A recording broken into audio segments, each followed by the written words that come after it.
বিজেপির নেতারা বলছে যে কয়লা কাণ্ডে ইডি তদন্ত করছে, ইডি রেড করবে, তাতে আপত্তি কোথায়? কোনো আপত্তি নেই। আপত্তি দুটো জায়গায়। আমি বলছি আপনাকে, এগুলো আপনাদের যুক্তি সহকারে মানুষকে বোঝাতে হবে। কোথায় আপত্তি?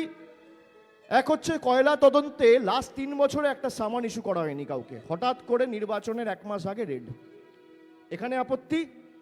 আর 2 নম্বর আপত্তি হচ্ছে, যদিও এটা সংবাদ মাধ্যম দেখাবে না, দায়িত্ব আপনাদের মানুষকে বোঝানো, আইপ্যাকের 3 জন ডাইরেক্টর, 3 জন ডাইরেক্টর, কোম্পানির উপর রেড হলে 3টে ডাইরেক্টরের উপর রেড হবে। একজন দিল্লিতে কাজ করছে, একজন তামিলনাড়ুতে কাজ করছে, একজন বাংলায় কাজ করছে। খালি বাংলায় রেড হবে কেন? তথ্য যুক্তি সহকারে আপনাকে বোঝাতে হবে। আইপ্যাকের চেন্নাইতে অফিস আছে, আইপ্যাকের দিল্লিতে অফিস আছে, আইপ্যাকের কলকাতায় অফিস আছে। খালি কলকাতায় রেড কেন? দিল্লিতে রেড নয় কেন? হায়দ্রাবাদে আইপ্যাকের অফিস আছে, সেখানে রেড নয় কেন? কেন? তার কারণ রেড করতে তো আসেনি, রেড করতে আসেনি, তথ্য নিতে এসছে, চুরি করতে এসছে। আগের বার ইলেকশনে আপনারা ভুলে গেছেন আমার ফোনে পেগাসাস ঢুকিয়েছিল? ভুলে গেছেন? তারপরেও হেরেছে, এবারও হারবে।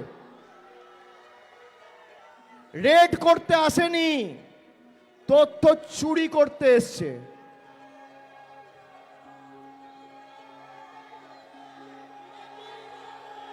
যদি রেড করতে যেতেন তাহলে হায়দ্রাবাদের অফিসেও রেড হতো, দিল্লির অফিসেও রেড হতো, আর আইপ্যাকের অন্য যারা ডিরেক্টর আছে, একটা কোম্পানিতে রেড করলে যতজন ডাইরেক্টর আছে তার বাড়িতে রেড করতে হবে। আর যদি কোম্পানির ডিরেক্টর স্পেসিফিক রেড হয়, তাহলে আপনি আইপ্যাকের অফিসে কেন গেছেন?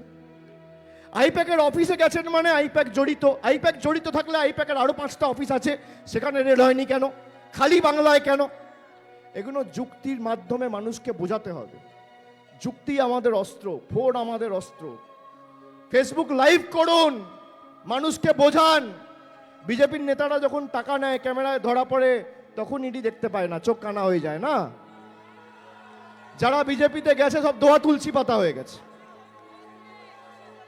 আর যারা বিজেপির বিরুদ্ধে লড়ছে তারা সবাই খারাপ, তারা সবাই চোর, আর তুমি সাধু।